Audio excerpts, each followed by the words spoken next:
Okay, now we're going to take a look at some what we call multiple angle equations. Now the reason they're called multiple angle equations is because we see this coefficient in front of x. Here I've got a 2x, 2x, 4x. So, before we were solving equations like this, 3 cosine x minus 2 is 0 equals 0. So I'm not seeing a 2x or a 3x or a 5x. That wouldn't be a multiple angle equation. So multiple is referring to I have a multiplier sitting in front of that x or whatever my variable is, okay? And that's going to increase a lot of times the amount of answers that we have, right? So first off, my instructions, find all angles 0 to 2 pi. So we're still looking in that first circle. Okay. Our goal would be still to make sure that the trig equation, or excuse me, the trig function is isolated. It's isolated in A. Notice in B, well, I'm going to end up needing to subtract the 1, divide by 2, because I want my trig function alone. In C, I'm going to have to add root 3, divide by 2 to get my trig function alone.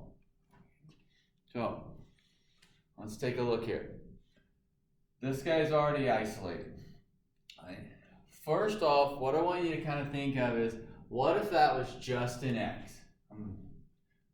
If that was just an x, what you would do is you'd figure out, hey, what's my reference angle? Okay. Place it in the proper quadrant, get your values onto the next problem. Right. Now it's a 2x.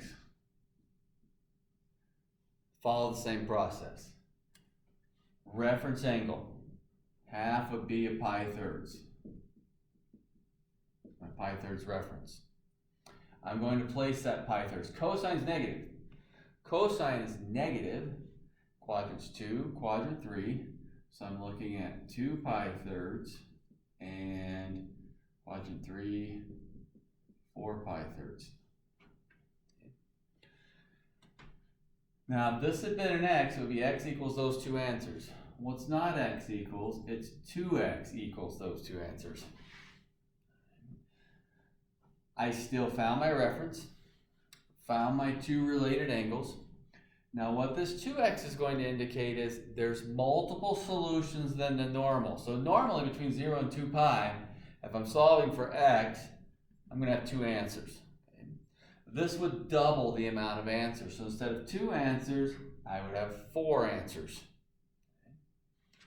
My other next two would be 8 pi thirds, 10 pi thirds. Now what basically happened here is, remember we're in thirds. So it takes 6 thirds to go all the way around the circle. Okay. So I want to go around the circle from here. So if I add 2 thirds and 6 thirds is 8 thirds. 4 thirds, 6 thirds is 10 thirds. These are what we called in the past coterminal angles. I'm going around back to the same spot. Okay. Now I don't want 2x, I want just x. So if I want x, to go from 2x to x, I would divide by 2.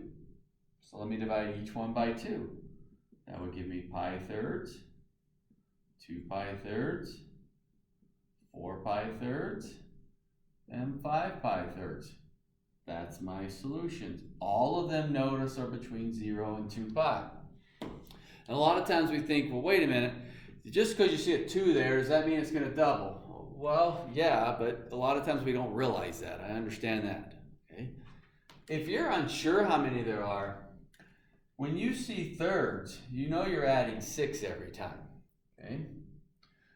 Just like if I saw a denominator of 5, I'm adding 10 to go around. Okay? So I'm adding 6. Well, I added 6 to 2, got 8. I added 6 to 4, got 10. Let me add 6 to 8. So I can actually write out as many as I want. If I put another one like 14 pi thirds, and I can write out 50 of them if I wanted to, because I can just keep adding 6. But then when I divide by 2, look what happens to this angle. It is now outside of the 2 pi range, which means it can't work. So if you're unsure, and going, well, I can't remember how many angles I'm supposed to have as an answer, well then write out several. Then when you go back and actually solve for x, you're going to end up sooner or later with one that's outside of the domain and restriction we have for our solutions. Once that happens, it's not going to count everything before will. Okay? So we'll kind of use that concept here in the second one. Part B. Subtract the 1, divide by 2. So I'd have negative 1/2. That gives me a reference angle of pi 6. Sine being 1/2. Where's sine negative? Quadrant 3, quadrant 4. So that would be 7 pi 6. Quadrant 3, quadrant 4, 11 pi 6. And I know 2x equals this. So I found my quadrant 3 and quadrant 4 answer. That reference angle of pi 6 sine value, 7 pi 6, 11 pi 6. Now there's multiple solutions. I know there's multiple. See that coefficient there? That's what's telling me. Okay. How many? Well, we talked about, well, this is 2, so it's going to double. It's 4, but let's pretend like we have no idea how many. Okay. So let's write out several. So I have no idea. Well, if the denominator is 6, that means every time I add 12 sixths would be 2 pi all the way around. So if I add 12 to the 7, 19 pi 6. Add 12 to the 11, 23 pi 6. Add 12 to the 19, 31 pi 6. Add 12 to the 23, 35 pi 6. And we can keep going. I'm just going to leave it there for now. Kind of see where we're at. If I need more, I can go back and add 12 some more times. Not a big deal. Now let's solve for x. If I divide by 2, that would be 7 pi 12ths. Divide by 2, 11 pi 12ths. Divide by 2, 19 pi 12ths. Divide by 2, 23 pi 12ths. Divide by 2, 31 pi 12ths. And wait a minute, that's outside 2 pi. Because 24 pi 12ths would be 2 pi. So this one's outside the range. Which means these 4 are my answer. These extra ones I wrote, I did not need. But again, I said, hey, if I'm not sure, I can write out a bunch. Okay? Then I can come back and solve and see where I'm at. And I didn't need them in this case. So leave me with those 4 answers. Part C. Let's move that over. I would have sine 4x. Again, I'm not concerned about the 4x at the moment. I'm trying to get the sine function along. Positive root 3 over 2. So now, since it's positive root 3 over 2, that would give me a reference angle of pi thirds. Whereas sine positive, quadrant 1, quadrant 2, pi thirds, 2 pi thirds. And looking for 4x equals. Okay, so I need to write out a few more here. And in this case, I would write out a total of 8. Okay, so because 4 times 2 is 8. Now, again, we can write out more. Let's see what we end up with. In this case, we're going to be adding 6 because the 6 thirds is all the way around. So we could add 6 as many times as we want, but that would give me 7 pi thirds, 8 pi thirds if I'm adding 6 to 1 and 2. Now that's 6 to 7 and 8. And I've got 13 pi thirds, 14 pi thirds, 6 for that. I'll add 6 to 13 and 14, 19 pi thirds, 20 pi thirds. And that's all we're going to need. If we're a little unsure and I want another one, the next one would be 26 pi thirds. Okay. Well, let's take a look here. Oh, excuse me, next one would be 25 pi thirds, not 26, because I would add to the 19. Divide by 4. Pi 12ths. 2 pi 12ths. 7 pi twelfths, 8 pi twelfths, 13 pi twelfths, 14 pi twelfths, 19 pi twelfths, 20 pi twelfths, and if I had wrote another one, as I said over here, it would be 25 pi thirds, which would be 25 pi twelfths, which is bigger than 24, meaning it's tossed out. So this is my final answer. Now, sometimes you run into a situation like we had here in part B, where nothing reduced.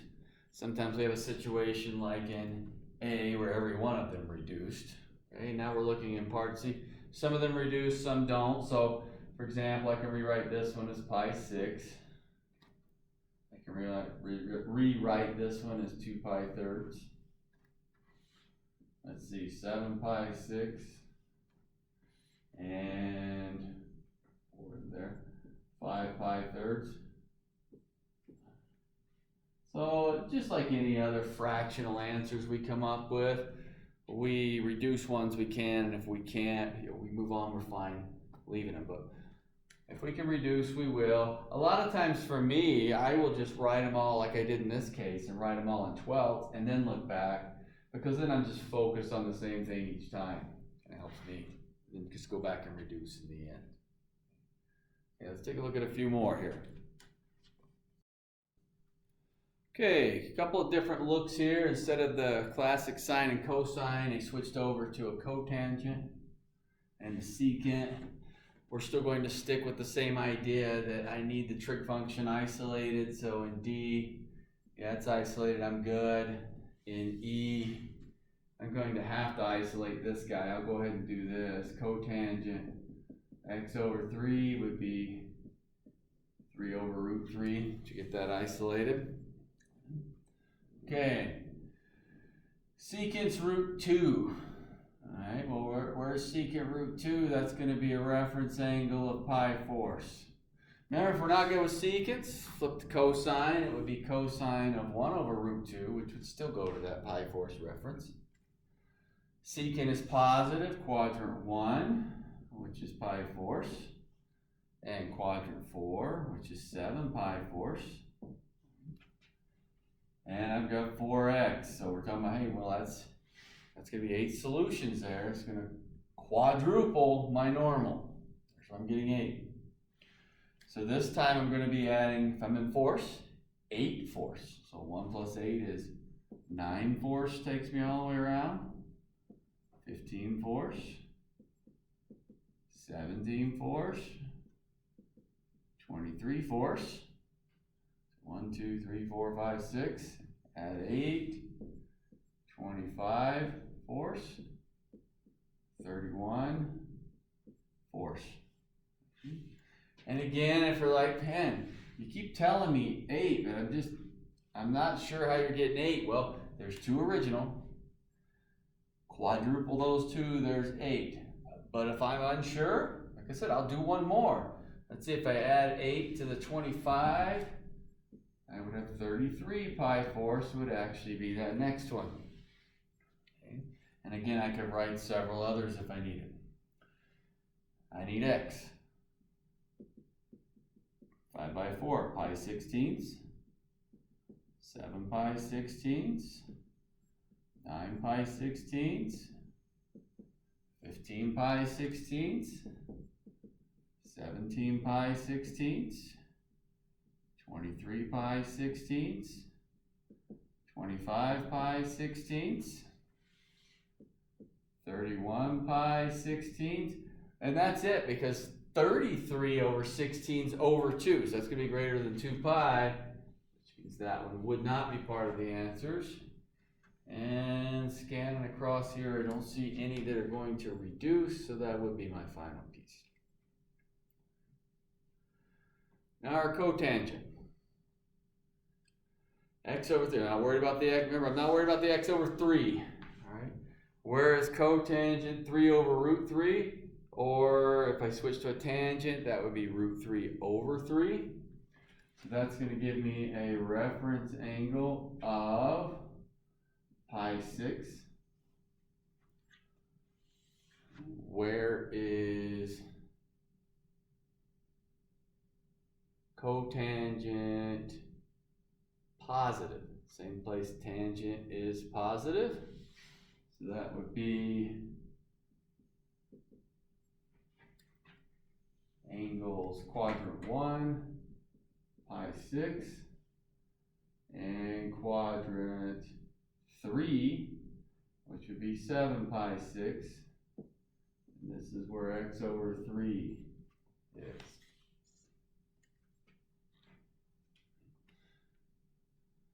Okay, now think for a minute how many answers there's going to be.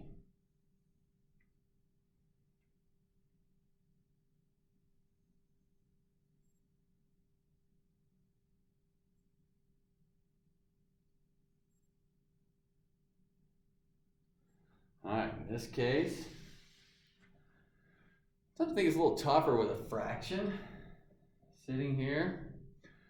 Because instead of having like a 4x where there's quadruple the amount, now there's 1/3 the amount of something there.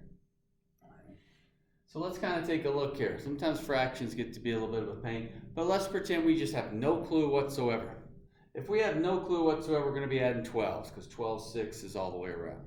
So if I add 12s, 13 pi 6, 19 pi 6, 25 pi 6, and so on down the line, get a few out there, just adding that 12. So again, 1 plus 12 is 13, 7 and 12 is 19, 13 and 12 is 25, and I can keep going.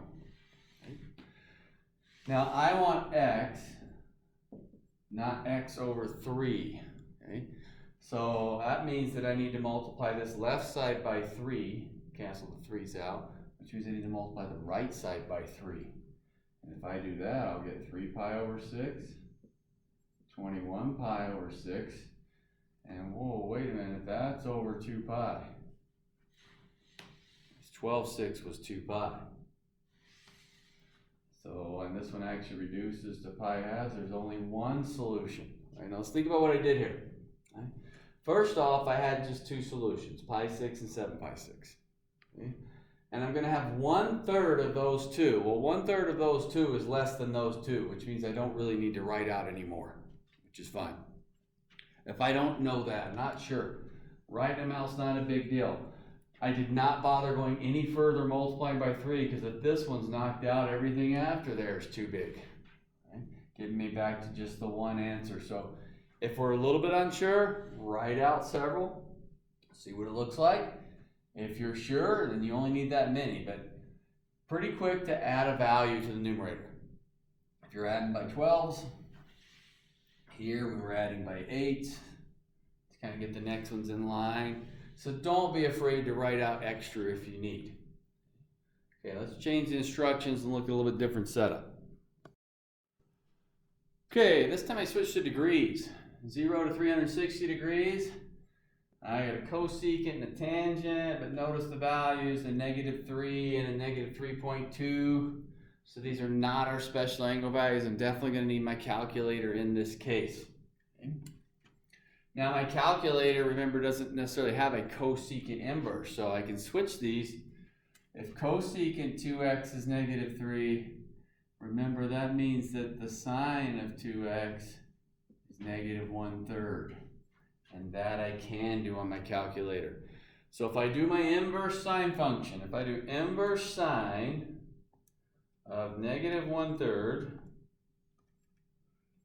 so if I type it in right, let's see, I get -19.47 degrees. Now what I'll do just to make things a little bit easier numerically is I'm going to go through and just round to the nearest whole. So if I did 2x is the sine inverse of -1/3. My calculator tells me round it to the nearest whole, -19 degrees is what I did. Okay. So we've got to work the same idea here. I need a reference angle. If my calculator tells me -19 degrees, that is a reference angle of 19 degrees. Right? I need to know where this is happening. Sine and cosecant are negative in quadrant 3 and quadrant 4. So that would be 199 degrees. If you'd have 180 plus 19, Then 360 minus 19 is 341. 2x. So 2x will be those two angles. And this is where I'm expecting double those two, which is 4. So when we have radians, we were just using the denominator, doubling it because we're adding 2 pi. In degrees, all the way around is 360. So if I do 199 plus 360, I get 559.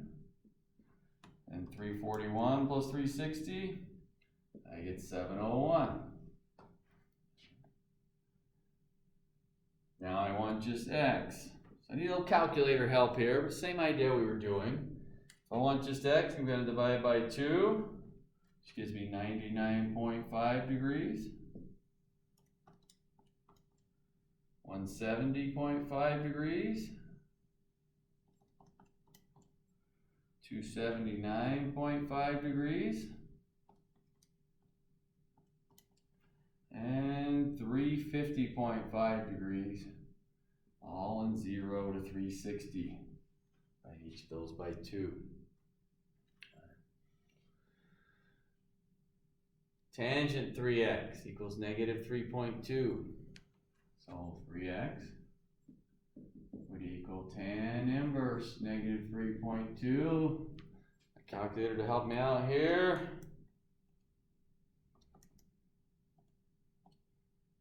And again, I'm going to round to the nearest whole.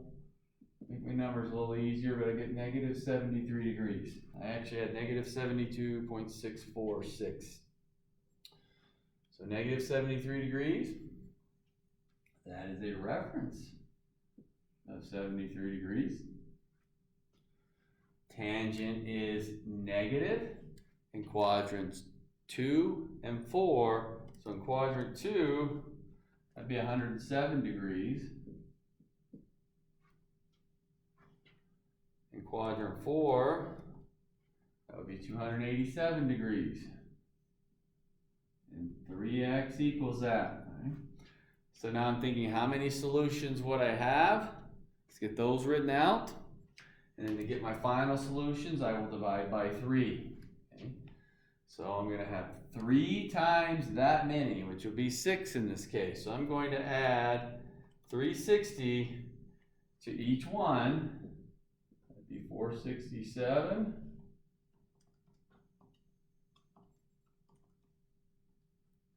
647.